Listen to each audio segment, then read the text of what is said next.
Okay, we'll shift gears then to the precept of generosity. The traditional precept from Bodhidharma is the absolute is subtle and mysterious. In the realm of the pure unconditioned, not offering support is called the precept of not sharing the Dharma assets. Now that's a really interesting one, not sharing the Dharma assets and not offering support. So it isn't necessarily talking about money or financial support. It's talking about what are the assets of the Dharma. So really focusing on the teaching, the practices, the way we are together in community. We used to be only in person. Of course, now we're doing virtual. We do these Zoom activities, which have a lot of the same components as in person, not as many, but quite a lot. So it's, we're finding new avenues for communicating and conveying the Dharma and sharing the Dharma assets. There's the story of the Buddha's life that is part of the story that I favor as part of his process after his big awakening was he spent a period of time walking on his own, trying to decide if he really should teach or not. And part of his motivation was just to practice, just to be the absolute in this great unity, in this experience of cessation where everything disappears into the peace and stillness, into the blackness, whether just to savor that or whether to share that.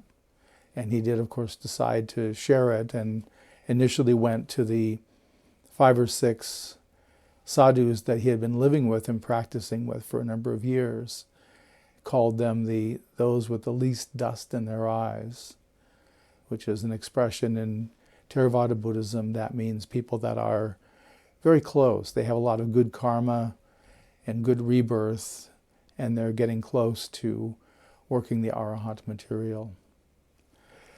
The second way this is presented in the way that I presented it with working with Sandra Roshi is the absolute is subtle and mysterious.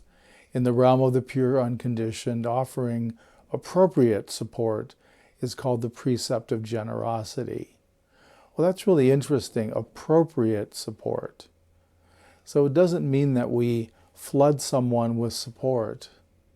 Part of what Sandra Roshi said about Bernie, and just to say, by us calling him Bernie is not disrespectful. He was Glassman Roshi or Tetsugen Roshi, but when he started the Zen Peacemaker Order, began to insist people refer to him as Bernie. He wanted to break down that barrier of the monastic separation. So just to say that, but offering appropriate support. So what really is the support? This is why Bernie's admonition, if we're meeting someone, whether they're homeless or they have a home, to introduce ourselves, ask about their day and their name. And so this is a way of gauging a connection. And then also there's a way to ask what people need. So rather than assuming that everybody wants or needs the same thing. This past week, my father-in-law was in hospice care, and I attended as much as I could, sitting vigil with him before he died. And it was really interesting to just see how people were in being there and trying to offer support to him in the dying process. And some people, it was their first time of being around someone dying. So there was a lot of focus on, well, we need to get him some food and some water.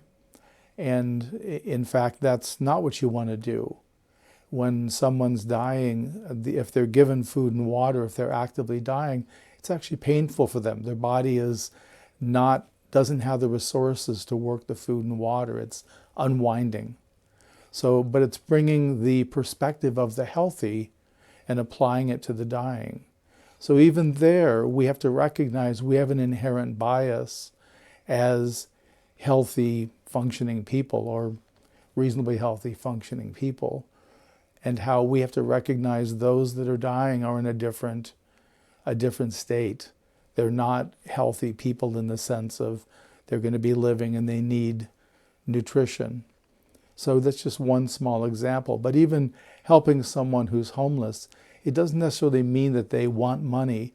It also doesn't mean they want to have a home the way you did. When I was previously married, one of the relatives, an uncle in the family, was homeless. He had a problem with alcohol, didn't want to quit. And each time the family would marshal their assets, get him some apartment, furniture, find him a job, trying to get him back into society. And generally within a couple of months, he would have abandoned that, sold everything, gotten alcohol, and once again was roaming the streets of America. And because he didn't want the traditional life, he didn't want to have a place and furniture and a job and a mortgage, all this. He wanted to be free, and his mind meant to be able to drink whenever he wanted and travel where he felt. So again, it's bringing a certain perspective of someone who's working and is oriented towards home, thinking that everybody should have the same want and orientation. And we see this among countries as well, when countries will fight over land or fight over various issues, because they don't see the other as self. They see the other as other. And that's part of what creates that power hierarchy, where one group will try to impose its will on the other. So a lot of this, again, is going back to the appropriate support. What's appropriate to offer? One of my teachers used to say you should never offer more than 49% help to someone. They should be contributing a minimum of 51%. And if they're not actually going to affect change. They're not actually going to change anything. So it's an interesting idea of what the proportion of support is versus what the need is. So this is all part of generosity. When I talk about generosity on retreats, the Theravadan retreats, I'm usually compensated as a teacher through dana, through the members, the attendees' generosity. And one of the things I talk about is the importance of generosity in that this conditions how we receive. Unless we have a generous heart, unless we're in touch with our own authentic generosity, there's no way that we can be open to receiving others' generosity, other teaching, other practices. Because we know, oh yeah, I know what that's like. You know, I often say the expression tastes like chicken. You know, we're meeting something new and we're applying an older concept to it. We're saying it's like this, which disarms it from being too new, but also it doesn't let it land and open in us in quite the same way. So part of this is being in touch with our own generosity, our own open-heartedness. You know, notice how you are when you do see a homeless person. Do you go into shutdown, into contraction, or can you stay open? And again, with the tenets of the Zen peacemaker, not know and bear witness. So this all ties into the generosity as well.